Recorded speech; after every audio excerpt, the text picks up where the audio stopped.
ঢাকার কাছে অবস্থিত নন্দন পার্ক শুধু বিনোদনের জন্যই নয়, প্রকৃতির কাছে ফিরে যাওয়ারও এক চমৎকার জায়গা। পার্কের ভেতরে ঢুকলেই চোখে পড়ে চারপাশে সবুজ গাছের সারি, যেন প্রকৃতি তার পুরো সৌন্দর্য ঢেলে দিয়েছে এখানে। নন্দন পার্কের ভেতরে কয়েকটি মনোরম পুকুর রয়েছে, স্বচ্ছ পানির উপর ভেসে থাকা রোদের ঝিলিক মনকে মুহূর্তেই প্রশস্ত করে তোলে। অনেকে এখানে বসে ছবি তোলে, আবার কেউ কেউ দীর্ঘক্ষণ ধরে পুকুরের ধারে বসে সময় কাটাতে ভালোবাসে। জল আর সবুজের মেলবন্ধন এক প্রশান্তির আবহ তৈরি করে। গাছের ছায়াঘেরা পথ ধরে হাঁটতে মনে হবে আপনি যেন এক ক্ষুদ্র বনে এসে পড়েছেন। বড় বড় ছায়াময় বৃক্ষ, লতাগুলো আর ফুলের গাছে পুরো পরিবেশটাকে করে তুলেছে সতেজ। বিশেষ করে গরমের দিনে এই ছায়াপথ ভ্রমণকারীদের এক অনন্য স্বস্তি। নন্দন পার্কের ভিতরে শুধু রাইড আর খেলার জায়গা নয়, আছে বিশ্রামের জন্য অসাধারণ কিছু স্পট। আপনারা চাইলে এখানে আপনারা এসে রাত দিন কাটাতে পারেন। গাছের নিচে বসে বা পুকুর পাড়ে দাঁড়িয়ে প্রকৃতির সৌন্দর্য উপভোগ করা এক ভিন্ন অভিজ্ঞতা দেয় এই নন্দন পার্ক। সারাদিনের ক্লান্তি কাটাতে কিংবা পরিবার বন্ধুদের সাথে আনন্দময় সময় কাটাতে নন্দন পার্কের এই প্রকৃতির সৌন্দর্য এক অনন্য জায়গা। প্রকৃতির সৌন্দর্য সবসময় মানুষের মনকে প্রশান্ত করে। যখন চোখের সামনে সবুজের সমারোহ, শান্ত একটি পুকুর আর গাছপালার ছায়াঘেরা পরিবেশ মেলে, তখন সেই দৃশ্য যেন নান্দনিকতার এক অনন্য ছবি হয়ে ওঠে। সবুজ মানেই সতেজতা। গাছের পাতার ফাঁক দিয়ে আসা সূর্যের আলো মনকে উজ্জ্বল করে তোলে। সূর্য থেকে তাকালে মনে হয় প্রকৃতি যেন এক সবুজ কার্পেট বিছিয়ে দিয়েছে। পুকুরের প্রশান্ত জল, পুকুরের স্বচ্ছ পানিতে আকাশের রং আর গাছের প্রতিছবি এক মায়াবী ছবি আঁকে। হালকা বাতাসে পানির ঢেউ নীরব সুরের মতো ছড়িয়ে পড়ে। অনেক সময় পুকুর পাড়ে বসে থাকলেও মনে হয় জীবনের ক্লান্তি মুছে যাচ্ছে। উঁচু উঁচু গাছের সারি আর তাদের ছায়াঘেরা পথ যেন হাঁটার জন্য স্বর্গীয় এক আয়োজন। গাছ শুধু অক্সিজেন দেয় না, দেয় এক ধরনের মানসিক শান্তি। চারপাশে যখন ফুলের গাছের সুবাস মিলে যায়, তখন প্রকৃতির রূপ আরও অনন্য হয়ে ওঠে। নান্দনিক পরিবেশ এখানে যে এই সবুজ পুকুর আর গাছপালা মিলিয়ে যে পরিবেশ সৃষ্টি হয়, তা নিঃসন্দেহে এক নান্দনিক অভিজ্ঞতা। এখানে দাঁড়িয়ে মনে হয় প্রকৃতি আমাদেরকে নতুনভাবে বাঁচতে শেখাচ্ছে। শান্তি, ভালোবাসা আর সৌন্দর্যের অনুভূতি ভরে ওঠে মন। প্রকৃতির এই নান্দনিক পরিবেশ শুধু সৌন্দর্য নয়, আমাদের মানসিক শান্তি ও জীবনের ইতিবাচক শক্তিরত্ব এক অনন্য উৎস। আপনারা চাইলে পরিবার নিয়ে এখানে অনায়াসে ঘুরতে আসতে পারেন। আর এখানকার পরিবেশটা এতই ভালো, কোনো রকমের ঝামেলা নেই, কোনো কিছু ঝামেলা আপনাদের পোয়াতে হবে না। আপনারা চাইলে এখানে নিরিবিলি একটা টাইম স্পেন্ড করতে পারেন আপনার নিজস্ব পরিবারের সাথে অথবা বন্ধুদের সাথে। আপনারা এখন যে পুকুরটি দেখতে পাচ্ছেন, এটা নন্দন পার্কের সবচেয়ে একদম ভিতরে, বলতে গেলে এটা সবচেয়ে বড় পুকুর। আর এটার পাশ দিয়ে আমি এখানে এসেছিলাম। এখানে প্রচুর পরিমাণে গাছ আছে। গাছগুলো সৌন্দর্য বর্ধন করার জন্য। আর এখানে যে আপনারা দেখতে পাচ্ছেন বিল্ডিংটা, সেখান থেকে যে আপনাদের টিকিট কাউন্টার আছে। এই কাউন্টার থেকে বিভিন্ন ধরনের যে রাইডগুলো, এগুলোতে যে আপনারা টিকিট করতে পারবেন। আর এখানে এই পুকুরে রয়েছে অসংখ্য মাছ। এখানে মাছ চাষ করা হয়। আর যে রাত্রের বেলা যারা এখানে ভিতরে থাকবে, তারা তো দেখতেই পাবে এখানে বিভিন্ন ধরনের লাইট আছে। আর সন্ধ্যার একটু আগে বের হলে দেখা যায় অসংখ্য লাইট, আর লাইটিংগুলোর কারণে খুব সুন্দর একটা যে পরিবেশ আলোকিত, খুবই ভালো লাগে। আর এখানে যে বলতে গেলে আপনারা যদি হাঁটতে হাঁটতে পুরো এরিয়াটা শেষ করার মতো না, পায়ে আপনার জন্য ব্যথা লেগেই যাবে, এরকম একটা পরিবেশ। তারপর যখন ডান দিক থেকে এই গলিতে এসেছিলাম, তখন দেখতেই পাচ্ছেন একটা মানুষ হাঁটুর উপর হাঁটু রেখে এরকম করে শুয়ে আছে। এরকম একটা দানব রাক্ষস, সেটা যে উত্তরবঙ্গের ভিন্ন জগতে ছিল ঠিক এই আদলের। এখন আমরা এখান থেকে যে বের হচ্ছি। আসলে প্রচুর হেঁটেছিলাম, এত হেঁটেছি, অনেক ক্লান্ত। আর সেই দিন ছিল রোদ, দুপুরের পরে ছিল অনেক রোদ। তারপর এখান থেকে যখন হাঁটাহাঁটি হলো, তারপর এখান থেকে আমরা একটা ফাস্টফুড কর্নারে চলে আসলাম।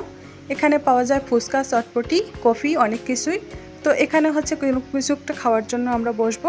তারপর সে কেক অর্ডার দিয়েছিল আর ঠান্ডা স্প্রাইট। আমাদের খাওয়ার পার্সেল ওইদিকে রেডি হয়ে গেছে, আর এদিকে আমার প্রচুর খিদা লেগেছে। আমি জানতাম না, তারপর যখন খাওয়াটা একটু শেষের দিকে, তখন আমাদের কল করে ডাকা হয়েছিল, খাওয়া দাওয়া ওইদিকে রেডি। তারপরে কি আর করা যায়, আমরা হচ্ছে খাওয়া এখানে শেষ করে সেখানেই চলে যাচ্ছি যেখানে আমাদের খাওয়া দাওয়ার আয়োজন করা হয়েছে। আসলে নন্দন পার্কে এসে বুঝলাম এত পরিমাণে ফুল গাছ আর সবুজে সবুজ, সত্যিই অনেক ভালো লাগে। আর এখানকার সব কিছুই পরিপাটি। আমরা যেদিন এখানে এসেছিলাম সেই দিনও হচ্ছে গাছগুলোকে অনেক যত্ন করা হচ্ছিল, অনেকগুলো লোক। নন্দন পার্কের ভিতরে মূলত যত্ন নেওয়ার জন্য অনেক লোক এখানে আসে, আর ক্লিন করার জন্য অনেক লোক, তাই এখানকার পরিবেশটা খুবই ভালো। এখন আমরা যে রাস্তাটাতে হাঁটছি নন্দন পার্কের ভিতরে, এখানে হাঁটলে যেন কোনো ক্লান্তই লাগে না, ঠিক এইরকম একটা পরিবেশ।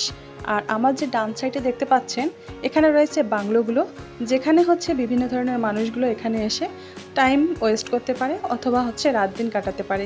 তারপর আমরা যখন এখান থেকে আসলাম তখন আমাদের খানা পিনার আয়োজনটা শুরু হয়ে গেছে। এখানে হচ্ছে সবাইকে টেবিলে খাবার দেওয়া হয়ে গেছে, আর আমরাও খাওয়া দাওয়া শেষ করে একটু রেস্টের জন্য আবারও হচ্ছে যে আমরা একটু বের হলাম এই ব্রেঞ্চের এই দিকে। আর এটা ছিল প্রবেশ পথের মানে গেটের, নন্দন পার্কের গেটের হচ্ছে হাতের বাম সাইডটা। তারপর এখানে কিছুক্ষণ বসে একটু ছবি টবি উঠানো হলো। আর যারা এখানে খুব সুন্দর সুন্দর ছবি উঠাতে চান বা হচ্ছে ভিডিও বানাতে চান তাদের জন্য হচ্ছে এই জায়গাটা পারফেক্ট। নন্দন পার্কের মতো ওয়াটার ওয়ার্ল্ডটা একদমই হচ্ছে যে সেই রকম একটা মানে কি বলবো, মানে অনেক সুন্দর একটা জায়গা, যেটা হচ্ছে যে অনেক মানুষেরা হচ্ছে যে এই নন্দন পার্কের ওয়াটার ওয়ার্ল্ডে ঢোকার জন্য দূর দূরান্ত থেকে আসে, আর যারা আসতে পারে না তারা হচ্ছে আফসোস করে। নন্দন পার্কের এই গাছগুলো দেখতে খুবই সুন্দর। আমি তো সারাদিনে অনেক হেঁটেছি, আর এখানে হচ্ছে সারাদিন হাঁটাহাঁটি করার পর আমার কিন্তু অনেক পায়ে ব্যথা হচ্ছে। তারপরে হচ্ছে যেন আমার একদমই হাঁটতেই ইচ্ছা করছে। তারপর এই নন্দন পার্কের পশ্চিম দিকে হচ্ছে যে এই যে একটা দেখতে পাচ্ছেন ছোট একটা কালভার্টের মতো দেখা যাচ্ছে ব্রিজ, এটা দেখতে অনেক সুন্দর। আর এটার উপরে অনেক সুন্দর করে লেখা আছে নন্দন। আর এখানে ছবি তোলার জন্য খুব সুন্দর একটি জায়গা। সবাই যখন এখানে অসংখ্য পিকচার উঠায় তখন আমি কেন বাদ পড়ব। আমিও এখানে দাঁড়িয়ে বিভিন্ন ধরনের পোজ দিয়ে বিভিন্ন আইটেমের হচ্ছে অনেকগুলো ছবি তুললাম। আর আমার ক্যামেরাম্যান ছিল আমার হাজব্যান্ড।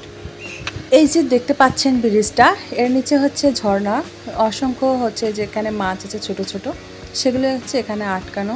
আর নন্দন পার্কে যতগুলো দেখবেন আপনারা হচ্ছে পুকুর বা বিভিন্ন ধরনের সুন্দর হচ্ছে যে নকশা করে রেখেছে, সবগুলোতেই তারা মাছ ছেড়ে রেখেছে। এগুলো অবশ্য তাদের পালা মাছ, এগুলো খাওয়াও যাবে। তো আমিও এখানে কিছুক্ষণ রং করলাম, মানে একটু মজা করলাম।